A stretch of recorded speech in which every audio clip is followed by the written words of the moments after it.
घने जंगल के बीचों बीच एक बोसीदा हवेली थी, जहां सदियों से एक खौफनाक चुड़ैल माई गिलबू रहती थी। इसकी आंखें खून की तरह सुर्ख थीं और उसके बाल सफेद धागों की तरह लटके हुए थे। माई गिलबू की हंसी ऐसी थी जैसे कब्रिस्तान से हुआ गुजर रही हो। गांव वाले इस हवेली के करीब से भी गुजरने से डरते थे। वो माई गिलबू की कहानियां सुनते आए थे, जो बच्चों को डराने के लिए इस्तेमाल की जाती थी।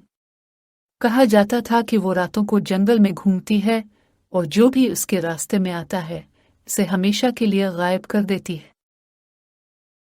एक रात 3 नौजवान दोस्त अली, एहसन और उमर एक चैलेंज के तौर पर हवेली में दाखिल होने का फैसला करते हैं।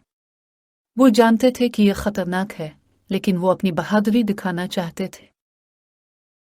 जैसे ही वो हवेली के अंदर दाखिल हुए, उन्हें एक सर्द हुआ का झोंका महसूस हुआ। दरवाज़ा खुद ब खुद बंद हो गया और वो तारीकी में फंस गए।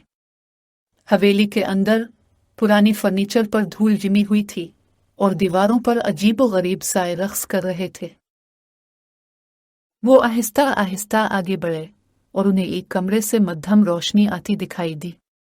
कमरे में माई गिलबू एक बड़े से बर्तन के गिर्द बैठी हुई थी, जिसमें अजीबो-गरीब जड़ी बूटियां और जानवरों की हड्डियां उबल रही थीं।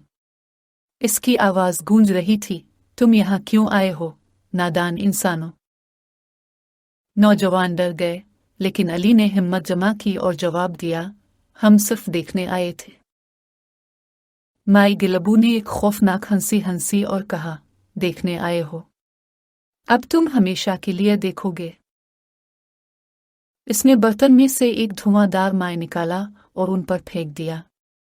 अली, एहसन और उमर चीख उठे और उनकी आंखें जलने लगी। जब उन्होंने अपनी आंखें खोली तो वो एक अजीब-ओ-गरीब दुनिया में थे। वो एक तारीक जंगल में थे, जहां दरख्तों की शाखें मुड़े हुए हाथों की तरह दिखाई देती थीं। जमीन पर हड्डियां और खोपड़ियां बिखरी हुई थीं। माई गिलबू उनके सामने खड़ी थी और उसकी आंखें शैतानी चमक से दमक रही थीं। ये मेरी दुनिया है, उसने कहा, और अब तुम हमेशा के लिए यहां रहोगे। नौजवानों ने भागने की कोशिश की, लेकिन वो हर तरफ से घेरे हुए थे। माई गिलबू ने उन पर जादू किया और वो पत्थर के मुजस्समों में तब्दील हो गए। गांव वाले आज भी हवेली के करीब से गुजरने से डरते हैं। वो कहते हैं कि रातों को पत्थर के मुजस्समों से रोने की आवाजें आती हैं, और वो जानते हैं कि माई गिलबू अब भी वहां है, अपने अगले शिकार का इंतजार कर रही है।